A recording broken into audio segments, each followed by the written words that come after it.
Hello everyone and welcome to C Programming Language Tutorials offered by Programming Glue। पिछले video lecture में हम लोगों ने ब्रेक और कंटिन्यू कीवर्ड्स को समझ लिया था इन अ कॉन्टेक्स्ट ऑफ लूप्स। आज का हमारा जो टॉपिक होने वाला है वो एकदम फ्रेश टॉपिक होने वाला है। वो फ्रेश टॉपिक होने वाला है स्विच केस स्टेटमेंट के बारे में। लूप्स के जब हम लोग लास्ट चैप्टर डिस्कस कर रहे थे which was break and continue keyword, उसके बीच में मैंने जिक्र किया था किसका, स्विच केस का, कि स्विच केस क्या होता है ये आज हम लोग समझेंगे। मैंने उसमें कह तो दिया था कि ब्रेक कीवर्ड जो होता है वो स्पेशली लूप्स और स्विच में चलता है, लेकिन स्विच क्या है, लूप तो हम लोग ने समझ लिए, स्विच क्या है, तो स्विच को आज हम लोग समझेंगे। ठीक है, so without any further delay let's start our today's fresh topic which is switch case statement. तो आप इस स्विच बोर्ड को देखिए पहले। ये एक बेसिकली एग्जाम्पल है आपको समझाने के लिए। देखिए, लेट्स से मैं कोई आपके घर में आता है, ठीक है, कोई मेहमान, कोई भी गेस्ट आपके घर में आता है, ठीक है, या कोई फ्रेंड आपके घर में आता है, तो आप कहीं बिज़ी हैं, वो फ्रेंड आपसे पूछता है कि मुझे फ़ैन ऑन करना है, ठीक है, फ़ैन चला दो, या तो आप क्या कहते हैं, क्योंकि आप उसको फॉर्मेलिटी नहीं देना चाहते, आप फ्रेंडली हैं उसके साथ, तो आप कहते हैं काम करो, जो लेफ़्ट से थर्ड वाला स्विच है उसको ऑन करो, फ़ैन चल जाएगा।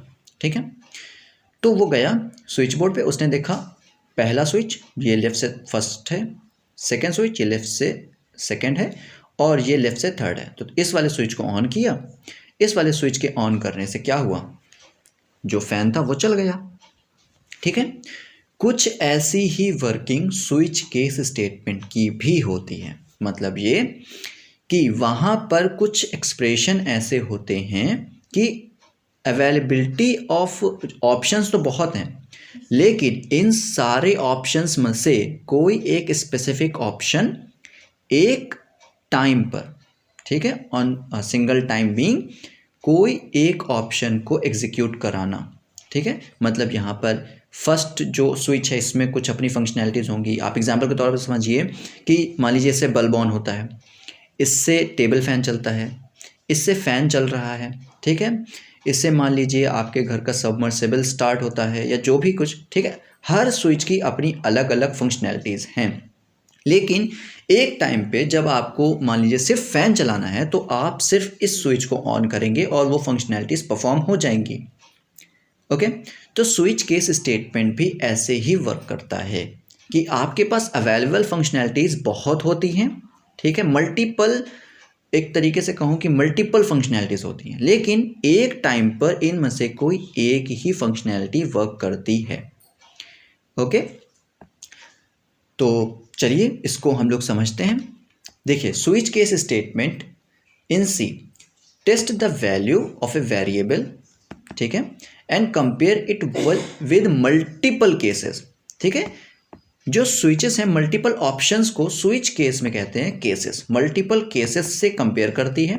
ठीक है, मतलब ये यूज़र कौन सी फंक्शनैलिटीज़ परफॉर्म करवाने वाला है वो स्विच केस को बताता है, और उससे रिलेटेड जो केस होता है, मतलब ये कि जो भी स्विच होता है, ठीक है, स्विच केस क्या करता है, जो भी यूज़र ने स्पेसिफाइड किया कि मुझे एक स्पेसिफिक फंक्शनैलिटी परफॉर्म करवाती है, ठीक है, उस केस के साथ जो भी फंक्शनैलिटीज़ परफॉर्म करवाने का जो भी वैल्यू है या वेरिएबल है, आपको समझ में आ जाएगा, ठीक है, कि ये वैल्यू वेरिएबल चेक कैसे होते हैं।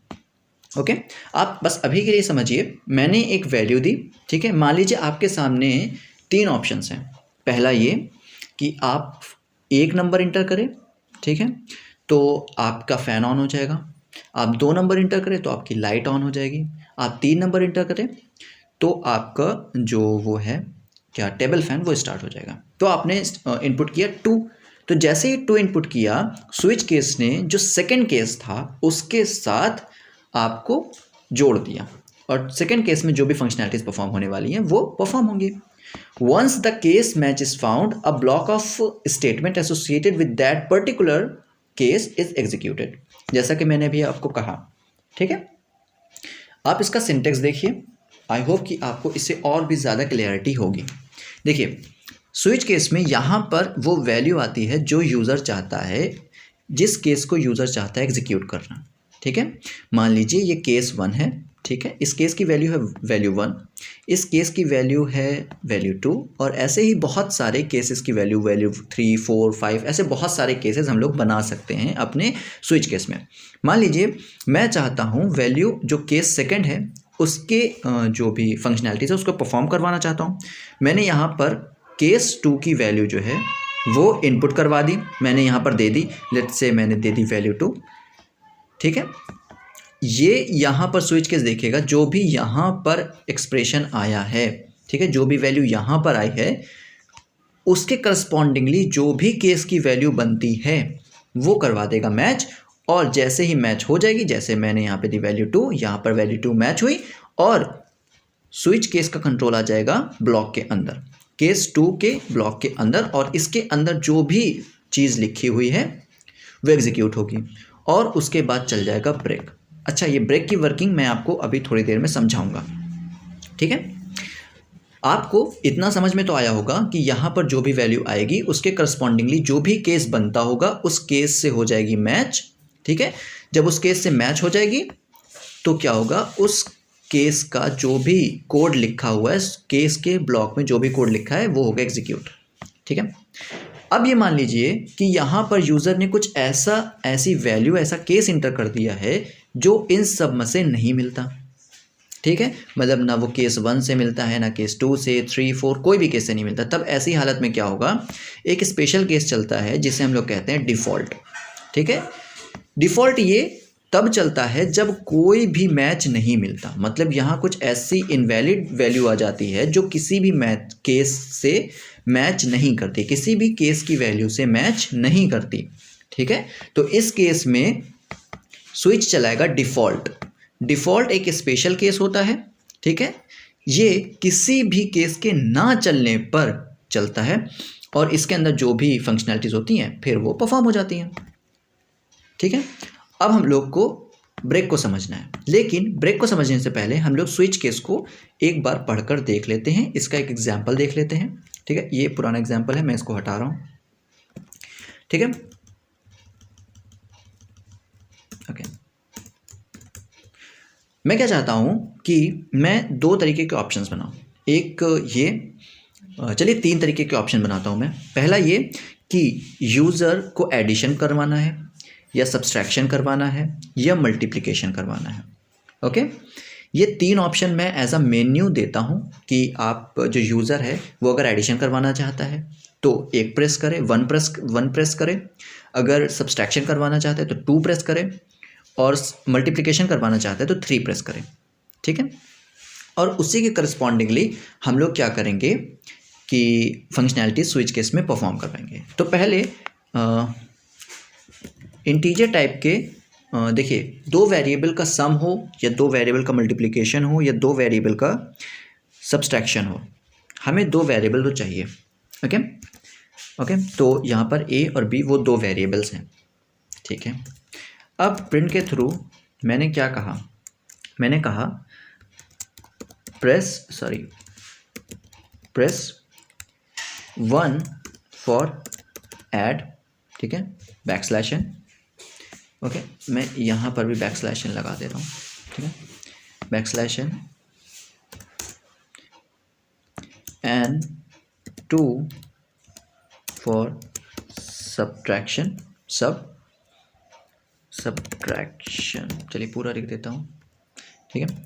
उसके बाद बैकस्लैश n, फिर 3 फॉर मल्टीप्लिकेशन, ओके। अब यहाँ पर स्कैनफ के थ्रू मैं इनपुट ले लूँगा, ठीक है। अब इनपुट के लिए भी कोई एक वेरिएबल होना चाहिए, लेट्स से x, ठीक है। आजकल x हम लोग का कुछ ज़्यादा ही फेवरेट वेरिएबल बनता चला जा रहा है, बहरहाल चलिए। तो यहाँ पर मैंने %d के थ्रू, क्योंकि इंटीजर टाइप का x है तो मैंने %d फॉर्मेट स्पेसिफायर के तौर पे यूज़ किया और eight the address of x पर मैंने इनपुट ले लिया, ठीक है। अब मैं स्विच केस स्टेटमेंट्स लिखता हूँ, देखिए, ठीक है। स्विच एक कीवर्ड है बेसिकली, ओके, और इसके अंदर मैं एक्सप्रेशन के तौर पे वो वैल्यू देता हूँ जो x में आई, ओके। तो क्या हुआ, स्विच में इन तीनों में से यूज़र ने कुछ ना कुछ एक इनपुट किया होगा, वो या तो 1 होगा या तो 2 होगा या तो 3 होगा, ठीक है। तो हमें केस भी इसी के इन्हीं वैल्यूज़ के अकॉर्डिंग बनाने हैं। मतलब ये कि x में कोई इंटीजर वैल्यू आई होगी, तो हम देखते हैं कि हम लोग कैसे बनाते हैं। पहले हम लोग लिखते हैं केस, ठीक है, और फिर उसकी एक एक्सपेक्टेड वैल्यू, एक पॉसिबल वैल्यू ये होने वाली है, ठीक है। अब ज़रा इसके सिंटेक्स पे भी एक बार ध्यान दे लीजिएगा, वो ये कि केस, फिर हम लोग को लगाना होता है एक स्पेस, और स्पेस के बाद वो वैल्यू, ओके, फिर उस वैल्यू के बाद कॉलन, सेमी कॉलन नहीं, सिर्फ कॉलन, ठीक है। तो यहाँ पर मैंने लिखा केस, ठीक है, फर्स्ट केस की वैल्यू विच इज़ 1, ठीक है, और इसके बाद कॉलन, ठीक है। अब इसके बाद मैं फर्स्ट केस की जो भी फंक्शनैलिटी है उसको लिखता हूँ, ठीक है।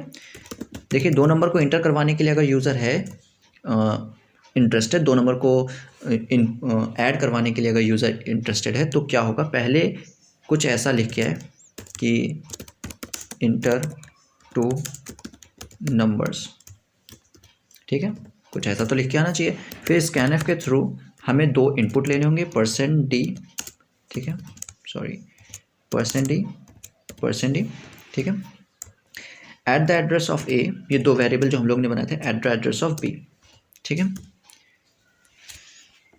तो देखिए पहले जो वेरिएबल पहला जो डेटा या जो भी वैल्यू इनपुट होगी वो करस्पॉन्डिंगली पहले वेरिएबल में चली जाएगी, ठीक है, और दूसरी वैल्यू जो इनपुट होगी वो करस्पॉन्डिंगली दूसरे वेरिएबल में चली जाएगी। स्कैनएफ में ऐसा कोई रिस्ट्रिक्शन नहीं है कि आप एक ही वैल्यू इनपुट करवा सकते हैं, आप जितनी मर्जी चाहें उतनी वैल्यू इनपुट करवा सकते हैं, बस जो फॉर्मेट स्पेसिफायर यूज़ करें उसी के करस्पॉन्डिंगली उस वेरिएबल को भी यूज़ करें, ठीक है। यहाँ पर जैसे मैंने %d यूज़ किया है, ये एक इंटीजर टाइप की वैल्यू होगी इनपुट, और ये इंटीजर टाइप के वैल्यू पहले वेरिएबल में ही जाएगी, ठीक है। तो ऐसे आप फॉर्मेट स्पेसिफायर को लिख सकते हैं और उसके करस्पॉन्डिंगली ही कोई वेरिएबल का नाम लिखें जो उसके जैसा ही हो, ठीक है, ठीक है। तो अब क्या होगा, ए और बी में वो वैल्यू आ गई हैं जो यूज़र इनपुट, जिनका एडिशन यूज़र चाहता है, ठीक है। तो कुछ नहीं है, बस प्रिंट कर दें द सम इज़ %d। अच्छा, यहाँ पर हम लोग कुछ स्मार्ट वे अपनाएंगे, एक स्मार्ट वे के तरीके हम लोग इसको एग्जीक्यूट करेंगे, ठीक है। a प्लस बी, देखिए हम लोग इसको स्टोर तब करते किसी सी वेरिएबल में या किसी दूसरे वेरिएबल में जब हमें इसकी वैल्यू को आगे करना होता है यूज़, ठीक है। जैसे कि हम लोग ने अपने पिछले जो एग्जाम्पल था उसमें हम लोग ने सम यूज़ किया था, क्योंकि सम को आगे यूज़ करना था, ठीक है। क्यों? क्योंकि हमें सम की वैल्यू लूप के ख़त्म होने के बाद करवानी थी प्रिंट, ठीक है। चलिए अभी जो हम लोग का करंट सिनेरियो उसको देखिए इसकी वैल्यू हमें सिर्फ a प्लस बी की जो वैल्यू है उसको सिर्फ देखना है, ठीक है, उसको आगे यूज़ नहीं करना। सिर्फ 2 वेरिएबल्स का हमें क्या करना है, एडिशन करना है, 2 वैल्यूज़ का एडिशन करना है, दैट्स इट। उस एडिशन जो भी एक नई वैल्यू आएगी उसका यूज़ नहीं करना, सिर्फ एडिशन देखना है कि एडिशन क्या आया, ठीक है। तो हम लोग इसको ऐसे भी लिख सकते हैं, ठीक है। यहाँ पर जो भी वैल्यू a प्लस बी करके आएगी वो %d की जगह पर हो जाएगी प्रिंट, ठीक है। हम इसको स्टोर करते a प्लस बी को किसी तीसरे वेरिएबल में स्टोर करते जब हमें करनी होती ये वैल्यू यूज़, ठीक है। तो चलिए अब नेक्स्ट केस बनाते हैं। ये हो गया हमारा एडिशन का केस। अब फिर केस 2 कॉलन लगाएंगे, फिर केस 2 के लिए सब्सट्रैक्शन करने के लिए तो फिर प्रिंट, ठीक है। हम इसको ही कॉपी कर लेते हैं, ठीक है, इस पूरे को कॉपी कर लेते हैं, ठीक है। मैं सिर्फ ये टाइम बचाने के लिए कर रहा हूँ, आप पूरा टाइप करिएगा, ठीक है। और यहाँ पर क्या हो जाएगा, minus, that's it, the difference. देखिए आप खुद पूरा टाइप करेंगे तो आपकी टाइपिंग स्पीड भी बढ़ेगी, ठीक है। मैं केस 3 लगा रहा हूँ, ठीक है, और इसको भी कर ले रहा हूँ कॉपी पेस्ट ताकि हम लोग का टाइम बच जाए। और ये बात ध्यान रखिएगा कि मैं अभी कोई भी ब्रेक स्टेटमेंट नहीं लगा रहा हूँ, जस्ट टू शो कि ब्रेक का काम स्विच में क्या होता है, ओके। मैं इसके फॉन्ट को भी थोड़ा सा छोटा कर ले रहा हूँ ताकि हम लोग को ये चीज़ समझ में आए। ऐसे हम लोग का जो कोडिंग है वो थोड़ी सी भागती चली जा रही है, ठीक है। तो अब लास्ट केस क्या होगा? डिफ़ॉल्ट। डिफ़ॉल्ट क्यों? क्योंकि अगर कोई भी केस नहीं चलता है तब।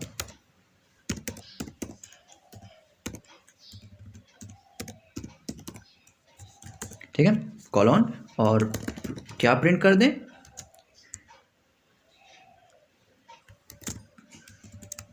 Invalid choice. ठीक है, मतलब ये कि ये एक इनवैलिड चॉइस है जो भी आपने चूज़ किया। मतलब ये कि 1 2 3 अगर यूज़र इनपुट कर देता है 4 तो 4 तो कोई केस ही नहीं है, तो ये चॉइस ही इनवैलिड है। ठीक है, तो ये प्रिंट होके आ जाए।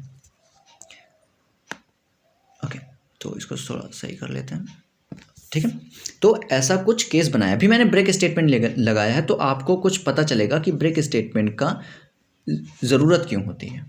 ठीक है, तो ये हम लोग का पूरा प्रोग्राम बनके तैयार हो चुका है। अब इसको करते हैं सेव और इसको करते हैं कंपाइल एंड रन। मैंने शॉर्टकट कीज़ यूज़ करी हैं। तो ये हो रहा है कंपाइल, अब ये हो रहा है एग्जीक्यूट।